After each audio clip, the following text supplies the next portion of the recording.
Hey, what's up everybody? Jesse, Southern Reels Fishing out here in my shop this evening, and I just wanted to do a quick video talking about our Bluefish tournament, which just wrapped up this past Friday. First, I want to thank everybody that participated in these tournaments. It was our first ones that we've ever done. I was very happy with the results. I was scared, well, nobody gonna sign up, honestly, but it was actually pretty good. We had 12 in the kayak and land division and 4 in the boat division. So thank you to each one of you guys for participating and for supporting us. And I hope to see you back for some future tournaments. But I wanted to go over the results of each tournament real quick. And in the boat division, we had 4 entries.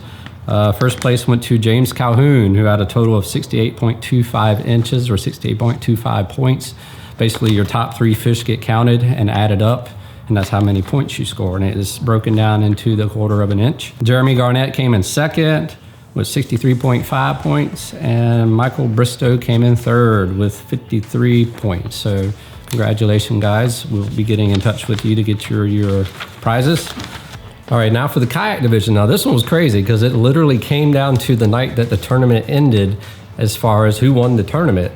And it actually ended up a tie as far as points. So we had to go to the tiebreaker system to figure out who actually won out of these 2 gentlemen.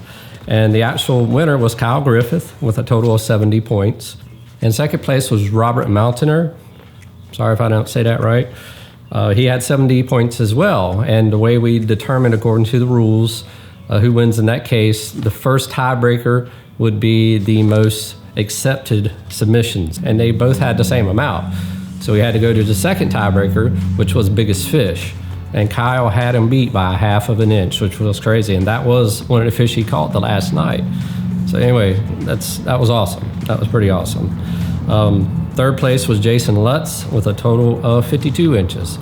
So that pretty much wraps up the top 3 in the kayak division. Now we had, of course, everybody else who entered. Thank you very much. I definitely appreciate it.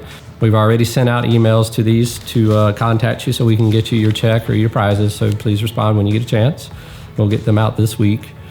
Now, as far as what we got upcoming, our next tournament, which is one that we added a couple weeks ago, is a Spanish mackerel tournament, which will be June 19th through July 3rd. There'll be the same divisions, the land, kayak division, and boat divisions. These are for all my tournaments, which this one should be interesting because I know there's a lot of people that love fishing for mackerel. So if you want a chance to win some money, sign up. You know you're going fishing anyway. After that, it will be a flounder tournament. That one will be July 11th through the 24th. And then we've added another tournament, which will be a sheep's head tournament. And that one will be August 8th through the 22nd. That one I'm kind of excited about because I know there's some big sheep's head caught off that Bay Bridge. Anyway, that's our upcoming calendar for the summer, so that should get us through. Of course, we have a bunch of fall ones as well. Now, I do want to cover a couple things real quick. We did have a couple hiccups, being that this was our first tournament, and the main thing was people not quite reading the rules as thoroughly as they should. And I apologize, guys, for that. I know there were a lot of submissions that were rejected, mainly for one simple thing, which is the identifier. That's the number that's given out in the app 9 o'clock the night before the tournament. That's the number that you have to have written or visible somewhere when you're measuring your fish and you're taking the picture. If that identifier number that we give you the night before the tournament is not in the picture, that fish is going to get rejected. And that's a terrible feeling to have a beautiful fish caught and submitted to forget to put the identifier in. So please remember that. You have to have it in the picture. Some people had it written on their hand. Some people had it on a piece of tape hanging off the board. Just make sure it's large enough that it's legible. Because if there's any doubt, we're probably going to reject it because it could be the difference between winning and losing a tournament. So you want to make sure you have your identifier, you have your measuring stick and everything ready to go. That way when you catch this fish, you're not struggling about trying to get everything ready so you can take that picture. So please just keep that in mind. It's got to be in the frame. And also when you take the picture of the fish, you got to have the nose of the fish touching the end of the board visible and the other end where the actual measurement is taken clearly visible. You need to take some time to make sure you get that right because that's actually how we determine the fish for entry. I do recommend getting a hard board like this with clearly marked numbers on it. That way it's easier for you because it's much easier to lay a fish in the board, butt the nose to it, and take a picture of it versus trying to hold a tape measure and measure the fish. So if you don't have one, I recommend getting one of these if you're going to be doing some more of these tournaments. It makes it a whole lot easier.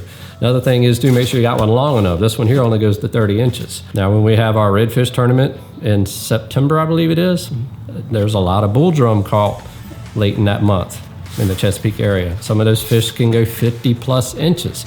So keep in mind, you're going to need some way to get a picture of that fish on a board that we can see it. And trust me, my first redfish tournament, it was a huge pain because I didn't have the right kind of board. So keep that in mind. Just invest ahead of time, have everything ready to go. That way when you do catch that fish, you can get that picture. As far as when you take that picture, you can actually do it with just your phone camera first, outside of the app. And that's how I actually recommend doing it. That way you're not fumbling through the app and trying to take a picture and submit it from within the app. You don't have to do that. You can take the picture with your camera. Make sure you have the nose and the tail of the fish clearly visible. The identifier, you can take that picture, you can go ahead and zoom it in, make sure everything's clear, make sure everything's good, and then you can open the app up and submit a picture from your gallery. It's a much easier way of doing it. That's actually how the Iangler people recommend doing it. So keep that in mind. It may make things a little bit easier for you.